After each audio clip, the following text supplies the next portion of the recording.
할렐루야. 오늘 또 하나님의 은혜와 하늘의 축복이 여러분에게 넘쳐나기를 바랍니다. 크리스마스를 기다리는 대림절 셋째 주일을 맞이해서 우리가 아기 예수를 어떻게 맞이해야 될 것인지 오늘 말씀을 통해서 다시 한번 확인하고 되돌아다보면서 아기 예수를 기쁨으로 맞이함으로 하늘의 평화와 기쁨이 무엇인지를 여러분을 통해 나타날 수 있기를 바랍니다.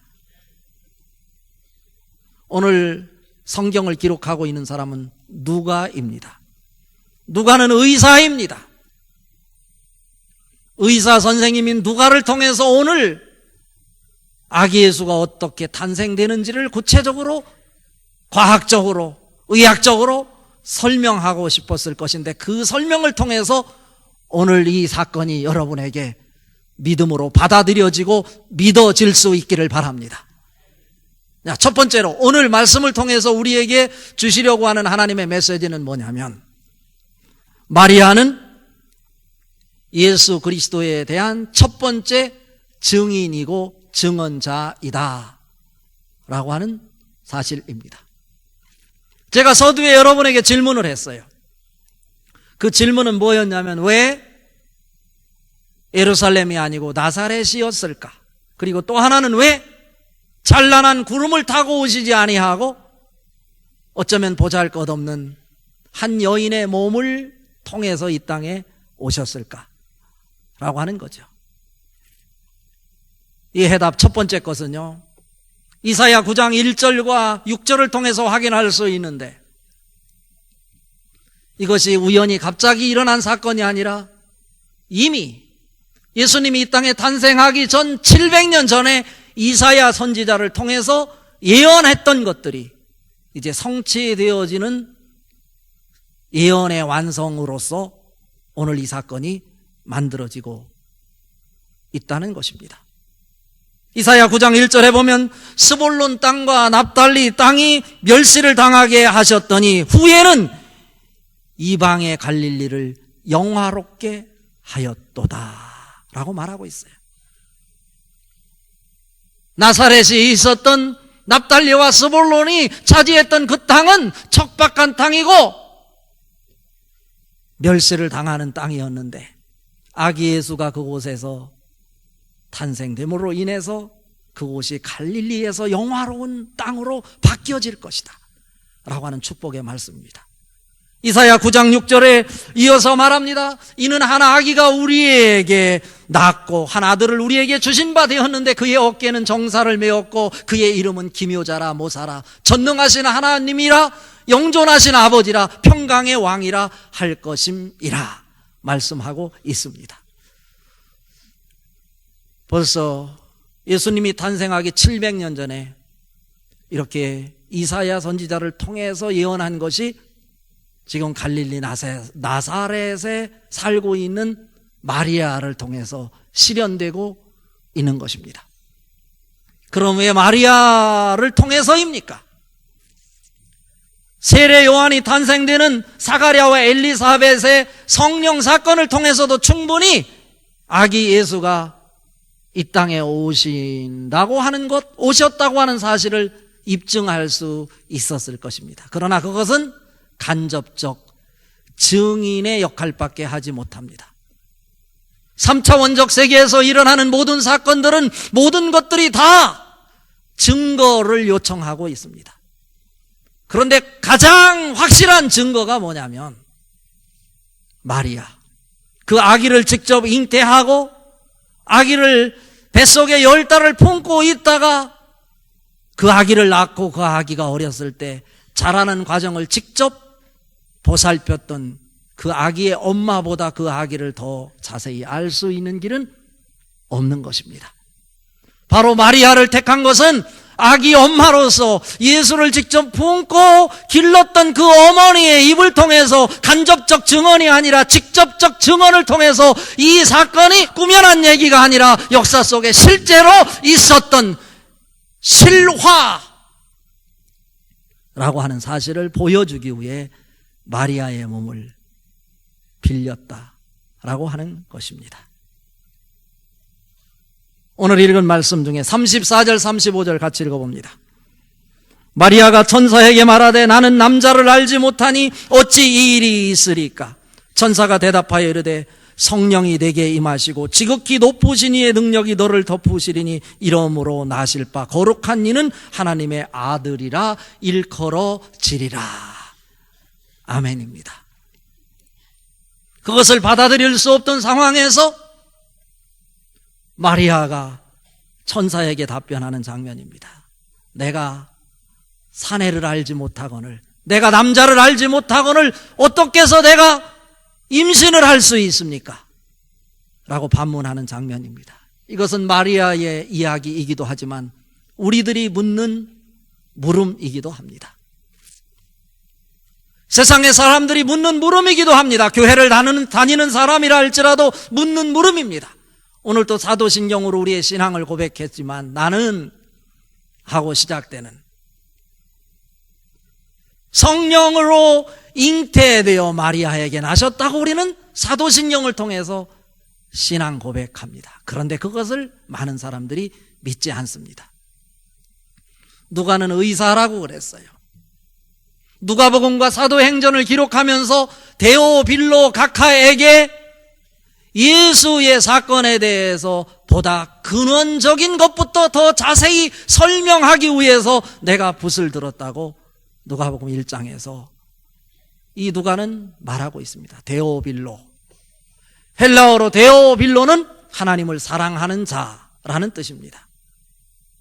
그 당시에 고위 관리였던 한 사람이 예수 그리스도를 구주로 영접하여 신앙인이 되었는데 그 고위 관리에게 혹은 그 당시에 하나님을 사랑하는 사람들에게 마태복음도 있었고 마가복음도 있었고 요한복음도 있었지만 그 당시에 구전으로 흘러다니는 하나님의 말씀 구약 성서가 있었지만 그것으로 충분치 않다고 판단되어 자기는 의사로서 과학적 지식을 갖고 있는 사람으로 보다 더 세심하게 철저하게 더 자세하게 입증을 해보려고 하는 의도를 가지고 예수가 어떻게 탄생되었는지 조사를 하게 된 것입니다. 베드로를 찾아갔습니다. 예수님이 이 땅에 어떻게 태어났고 어떤 일을 하셨는지를 물어서 자세하게 자료를 수집합니다. 그리고 너무나 기쁜 마음으로 달려간 곳이 있었는데 예수님에 대해서 누구보다도 가장 잘 아는 사람 마리아를 찾아간 것입니다. 어떻게 해서 그 아기 예수를 품게 되었는지, 그리고 그 아기 예수가 어떻게 어렸을 때 자랐는지, 그리고 어떻게 십자가에 못 박혀 죽게 되었는지, 그리고 어떻게 해서 다시 3일 만에 살아나셨는지 누가 아는 것입니까? 그 누구보다도 직접 그 아기 예수를 품었던 마리아가 직접적 증인자가 될 수 있다고 판단되어 마리아를 찾아가서 상세하게 누가는 오늘 듣고 있는 것입니다. 그래서 마리아를 통해서 들은 그 사건을 오늘 입증을 해내는 것입니다. 의사로, 과학자로서. 그런데 마리아를 통해서 답변하는 이 이야기가 어떻다는 것입니까? 자기가 아기 예수를 잉태한 것은 다른 사람들이 아기를 가진 것과는 다른 방식으로 아기를 갖게 되었다라고 말합니다. 그것은 무엇입니까? 사가랴와 엘리사벳조차도 성령에 의해서 아기를 가졌지만 그것은 남자와 여자가 결합함으로 임신을 하여 아기를 갖게 되어 요한이 탄생되었지만 내 경우는 그것과 다르다는 것입니다. 남자를 알지 못했는데 무엇으로 인해서 성령이 내게 임하고 지극히 높은 이의 능력이 나를 덮음으로 인해서 나에게 아기가 잉태하게 되었다. 이런 고백입니다. 이것이 여러분에게 믿어질 수 있기를 바랍니다. 성령이 마리아에게 임했다는 거예요. 그리고 지극히 높은 이의 능력이 그를 덮었다라고 오늘 성경은 기록하고 있습니다. 지극히 높은 이의 능력. 무엇이 지극히 높은 이의 능력입니까? NIV 영어 성경에 보니까 The power of the most high will overshadow you라고 나와요. overshadow. 섀도우가 그림자잖아요. 근데 그림자가 넘쳐 흐름으로 인해서 이 마리아를 덮었대. 뭐가?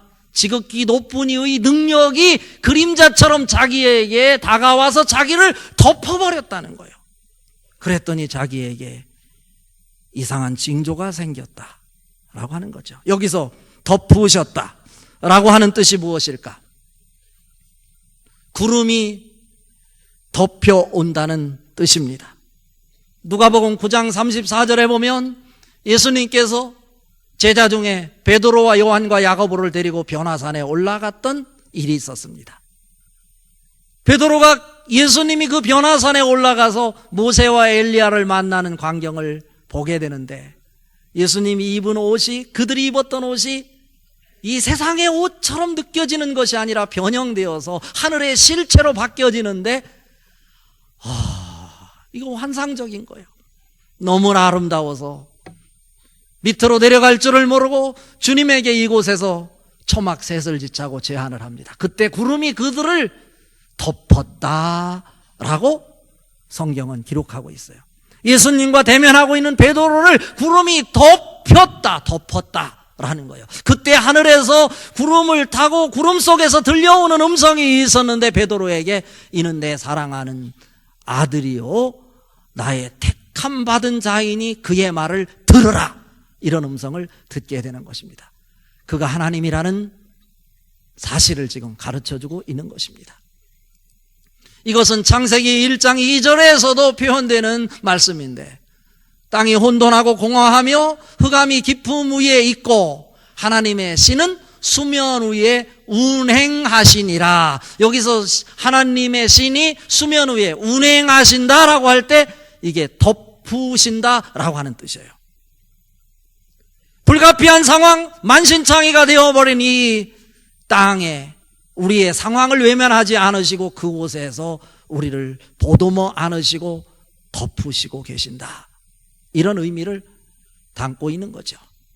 이것은 암탉이 자기의 병아리들을 가슴에 품고 날개 아래 품고 덮어주는, 보호해주는 이런 표현과 동일한 것입니다. 이런 하나님의 사랑, 하나님의 능력이 마리아에게 덮였다. 그러므로 하나님의 성령의 보자기를 쓰고 마리아를 통해서 잉태하여 마리아를 통해서 이 땅에 구세주로, 구원자로 오시게 된 것입니다. 그것이 여러분에게 믿어질 수 있기를 바랍니다. 이것은 상상을 통해서 하는 것이 아닙니다. 의사 선생님이 하시는 말씀입니다. 여러분, 그런 경험이 있잖아요. 암덩어리가 온몸에 퍼져서 이제 더 이상 살 수 없습니다. 사형 선고를 받은 사람이 서원경교회에 와서 금요 성령 치유 집회 예배에 참여하여 안식 기도를 받고 병원에 가서 다시 진단을 해서 확인을 했더니 의사 선생님이 깜짝 놀라서 하시는 말씀이 이해가 되지 않습니다. 이상합니다. 라고 고개를 갸우뚱거리면서 하시는 말씀이 하나님이 고치셨나 봅니다. 라고 말하는 경우를 종종 우리는 확인할 수 있죠. 여러분에게 그러한 역사가 서원경교회 예배를 통해서 치유의 기적으로, 하늘의 능력으로 체험될 수 있기를 바랍니다. 이것은 인간의 방식으로 설명이 되지 않는 거예요. 오늘 의사 선생님, 실험 관찰을 통해서 입증되지 않은 것은 말하기를 꺼려하고 거부하며 사실만을 정확하게 말하고 싶어 하는 자들, 과학자의 태도이고 과학적 사고의 태도일 것인데, 그런 의사인 누가가 지금 마리아의 입을 통해서 입증하는 이 장면, 자기가 잉태하게 된 그 아기는 세상에 다른 사람들이 갖는 아기를 갖는 방식과는 전혀 다른 방식으로 내가 임신을 하여 아기를 낳게 되었는데, 그가 바로 하나님의 아들 예수였다. 이 말씀이 여러분 가슴에 믿음으로 확인될 수 있기를 바랍니다. 두 번째로, 오늘 이 사건을 통해서 우리에게 주시는 메시지는, 마리아는 최초의 성도로서 성도의 모범이 무엇인지 그의 모델을 제시하고 있다입니다. 왜 그렇습니까? 예수님을 가장 먼저 만난 사람, 예수님을 10달 동안 품고 계시다가 이 땅에 태어날 때 가장 먼저 예수님을 만난 사람, 마리아입니다. 오늘 읽은 말씀 28절 29절 같이 읽어봅니다. 그에게 들어가 이르되 은혜를 받은 자여 평안할지어다 주께서 너와 함께 하시도다 하니 처녀가 그 말을 듣고 놀라 이런 인사가 어찌함인가 생각하매입니다. 여기서 다른 것 다 생략하고 천사가 이 마리아에게 인사하는 장면입니다. 뭐라고요? 은혜를 받은 자여 평안할지어다. 여기서 은혜를 받은 자여 평안할지어다 이 말이요, 헬라어 원어 성경을 보니까 카이레 케카리토 메네라고 하는 단어를 써요. 여기서 마리아여 은혜를 받은 자여 평안할지어다, 은혜를 받은 자라는 것입니다. 그런데 그 은혜가 무엇입니까? 은혜를 헬라어로 카리스라고 하는데 이 의미는 내가 대가를 지불하지 않고 조건 없이 나에게 선물로 주어진 것을 은혜 카리스라고 합니다. 그런데 그것이 지금 이 상황에서 만들어진 것이 아니라 과거로부터 지금까지 쭉 지속되어 왔고 지금도 진행 중에 있는 것이다 라고 하는 거예요. 뭐가? 하나님의 은혜가 그에게 가득 차 있음을 우리에게 가르쳐주는 말씀입니다. 성도는 이런 모습이어야 합니다. 하나님 은혜로 가득 차서 나의 생각이 삐져나올 겨를 없이 온통 하나님의 은혜로 충만하여 하나님 은혜 속에 내가 감사가 있고 하나님의 영광을 보며 살아가는 이런 모습 말입니다. 평안할지어다. 은혜를 받은 자요. 이 평안은 땅에서 오는 것이 아닙니다. 하늘에서 오는 것입니다. 하나님이 주신 선물인 은혜로 충만해 있을 때 그에게는 하늘의 기쁨과 하늘의 평화가 넘쳐나고 있었다, 이런 말씀입니다. 성도의 모범입니다. 언제든지 나의 소견이 있고 나의 지식을 말하고 싶고 나의 경험을 말하고 싶은 인간의 나약한 욕심이 있지만 그런 상황 속에서도 하나님의 은혜를 받은 자는 조건 없이 받은 하나님의 은혜 속에 파묻혀 하나님의 원하심을 찾아가고 하나님 은혜 속에 감사를 하고 있는 모습입니다. 이 모습은 다른 것이 아니라 하나님 은혜 속에 있으니 거짓이 있을 수 없습니다. 정직과 성실함으로 충만해 있는 마리아를 지금 우리에게 보여주고 싶은 것입니다. 여러분에게도 마리아처럼 하나님 은혜로 충만하여 거짓이 아닌 성실과 정직함으로 온전히 하나님께만 영광 돌리는 성도로서의 모델을 제시할 수 있기를 바랍니다. 이것이 성탄을 맞이하는 우리들에게 주시고 싶은 하나님의 마음이세요. 말씀의 결론입니다. 하나님의 능력은 하나님의 말씀을 절대적으로 믿고 의지할 때 발동된다 입니다. 다시 말하면 오늘 마리아를 통해서 우리에게 보여주는 것은 능력의 작동 원리가 어떻게 이루어지는지 그 비밀을 우리에게 가르쳐주고 있는 것입니다. 오늘 읽은 말씀 중에 38절 말씀 같이 읽어봅니다. 마리아가 이르되 주의 여종이 오니 말씀대로 내게 이루어지이다 하매 천사가 떠나가니라 입니다. 마리아가 받아들이지 않고 있을 때 내가 남자도 알지 못했는데 어떻게 아기가 대 속에 임신할 수 있습니까? 그때 천사가 마리아를 설득합니다. 대저 하나님의 모든 말씀은 능치 못하심이 없느니라. 그 말씀을 든 마리아가 하나님이 하시는 말씀이니 그 말씀이 말씀대로 내게 이루어지이다 라고 받아들였다 라고 하는 것입니다. 쉽지 않아요. 이 말씀을 받아들이는 것은 자기를 포기하는 거예요. 자기가 어떻게 될지도 모르는 상황 속에서 하나님이 말씀하시는 것이니 그 말씀이 말씀대로 내게 임할 것을 내가 받아들입니다. 내가 믿습니다 라고 지금 했더니, 받아들였더니 그대로 아기 예수가 마리아를 통해서 세상을 구원할 메시아로 이 땅에 태어난 것입니다. 마리아는 하나님이 말씀하셨기에 그 말씀이 믿어지지 않지만 하나님의 말씀으로 수용하고 믿고 받아들였더니 하나님의 능력이 발동되어 우리가 구원의 자리에 참여하게 된 것입니다. 여기서 우리가 한 가지 주목해야 될 부분이 있어요. 창조 질서는 설명이 필요하고 이해가 요청되지만 창조 질서보다 차원이 한 단계 높은 것이 구원의 질서라는 거예요. 구원 질서. 구원 질서는 하늘의 사건이기에 창조 질서처럼 이해가 필요하고 설득이 필요한 것이 아니라는 거예요. 그건 논리적으로 합리적으로 설명할 수 있는 차원이 아니라 이 구원의 질서는 믿음으로 받아들이는 영역이다 이것입니다. 하나님이 말씀으로 세상을 창조했다든지 이 마리아에게서 성령으로 잉태했다고 하는 잉태사건, 3일 만에 살아난 사건, 불치의 병이 치료를 받았다는 사건, 이 나사로가 죽은 지 나흘 만에 다시 살아난 사건, 이러한 오병이어의 사건, 예수님이 바다 위를 걸으셨다는 사건은 다 창조 질서를 뛰어넘는 구원의 질서의 사건입니다. 그것은 설명이 필요 없는 것입니다. 그것은 믿음으로 받아들이는 믿음의 영역입니다.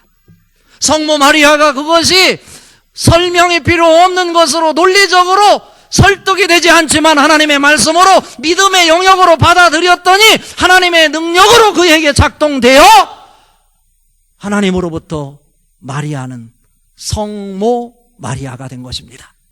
우리들도 오늘 아기 예수를 컨시브해야 되겠습니다. 품어야 되겠습니다. 우리가 아기 예수를 우리 몸에 품어 담아낼 때 우리는 비로소 성도가 되는 것입니다. 거룩한 하나님의 백성이 되는 것입니까? 되는 것입니다. 여러분 무엇을 품으시겠습니까? 구원자로 이 땅에 오시는 아기 예수를 여러분 마음에 품을 수 있기를 바랍니다. 잉태할 수 있기를 바랍니다. 우리 눈에 예수님은 보이지 않지만 성령으로 우리에게 찾아오시는 그 성령을 우리의 마음속에 품음으로 거룩한 예수의 몸으로 살아갈 수 있기를 바랍니다. 미래를 품으시기를 바랍니다. 꿈을 품으시기를 바랍니다. 하나님의 말씀을 품으시기를 바랍니다. 성탄을 품으시기를 바랍니다. 그 성탄이 때가 되면 여러분에게 컨셉션으로 하나님의 작품으로 완성되어 여러분 앞에 나타나게 될 것입니다. 그러나 성탄을 품지 못하고 미래를 품지 못하고 꿈을 품지 못하고 여러분의 욕심을 품게 될 때 그것은 여러분에게 암덩어리가 될 것입니다. 지옥으로 여러분을 치닫게 만들 것입니다. 그런 상황에서 오늘 의사 선생님인 누가를 통해서 우리에게 보여주는 메시지, 구원의 질서, 믿음의 질서, 믿음의 영역 것을 하나님의 말씀을 하나님의 말씀으로 온전하게 믿고 받아들이게 될 때 하나님의 은혜였던 카리스는 단순한 은혜로 끝나는 것이 아니라 카리스마가 될 것이다 라고 하는 것입니다. 카리스마는 개념입니다. 권위입니다. 하나님의 권위로 하나님의 능력으로 하나님의 영광이 여러분 삶 속에서 아기 예수와 미래와 꿈과 비전을 품어내므로 하나님의 작품이 만들어질 수 있기를 주님의 이름으로 축복합니다. 히브리서 4장 12절 13절에 말합니다. 하나님의 말씀은 살았고 운동력이 있어 좌우의 날선 어떤 검보다도 예리하여 혼과 영과 및 관절과 골수를 찔러 쪼개기까지 하며 또 마음의 생각과 뜻을 감찰하시나니 지으신 것이 하나라도 그 앞에 나타나지 않음이었고 오직 만물이 우리를 상관하시는 자의 눈앞에 벌거벗은 것 같이 드러나리라. 하나님의 말씀은 살아있습니다. 하나님의 말씀이 여러분에게 아기 예수가 구원자로 메시아로 탄생되었다고 말씀하시니 그 말씀을 하나님의 말씀으로 받아들이십시오. 그럴 때 여러분 삶 속에 능력으로 기적으로 하나님의 작품이 만들어질 것입니다.